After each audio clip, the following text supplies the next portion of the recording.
Hello, my name is Robert M. Hall, and today we're going to be discussing Adobe Device Central CS3 and Adobe Photoshop CS3, how the two of them integrate together, and we're going to be discussing some of the key elements of creating mobile documents in Photoshop and Device Central, previewing your work, selecting proper device profiles and content types, as well as utilizing some of the features of the preview functionality for previewing your content in Adobe Device Central. Let's go ahead and open up Photoshop.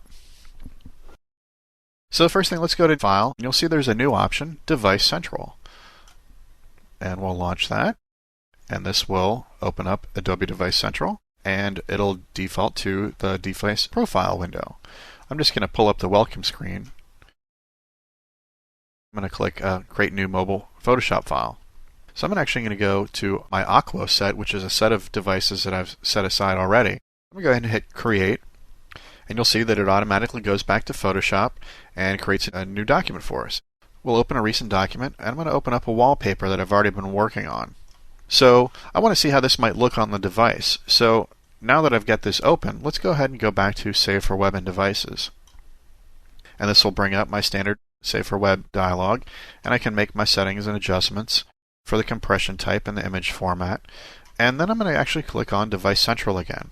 And this will take in, and now it'll preview on the content. So I've currently got a Nokia E61 profile selected, and you'll notice that the dimensions of the display for the E61 are 320 by 240. It doesn't quite fit.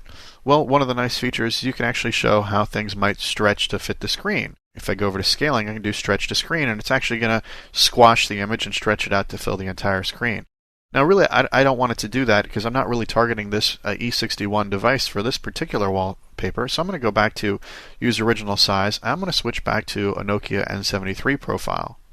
There you can see it actually shows up with the right dimensions and proportions. And let's zoom in a little bit so we can see a little better. Now, let's say we've previewed this. It looks okay, but I want to make some tweaks. So we can go to File and go Return to Photoshop. And that'll quickly take us back again to our document where I can hit Cancel. Let's say I might want to make a new adjustment layer. And in this case, I just want to adjust the brightness and contrast. So I'll make a new brightness and contrast adjustment layer, and I'll make the contrast a little lower. I'm going to drop the brightness down. Actually, I'm going to bump up the brightness a little bit. I want it even faded back even more. So I'm going to OK, and now I can go back, Save for Web and Devices, and go to Device Central. And again, I can preview my content. Now it's much lighter, and that might work better when I'm indoor. There's some reflections. Again, hundreds of variations of things you can experiment with to really tailor your content to best suit how you're going to deploy it and the type of devices you're going to deploy on. Really gives you an efficient environment for testing, and you don't even have to test on the devices until you really got things fine-tuned enough to where you're ready to get to that point.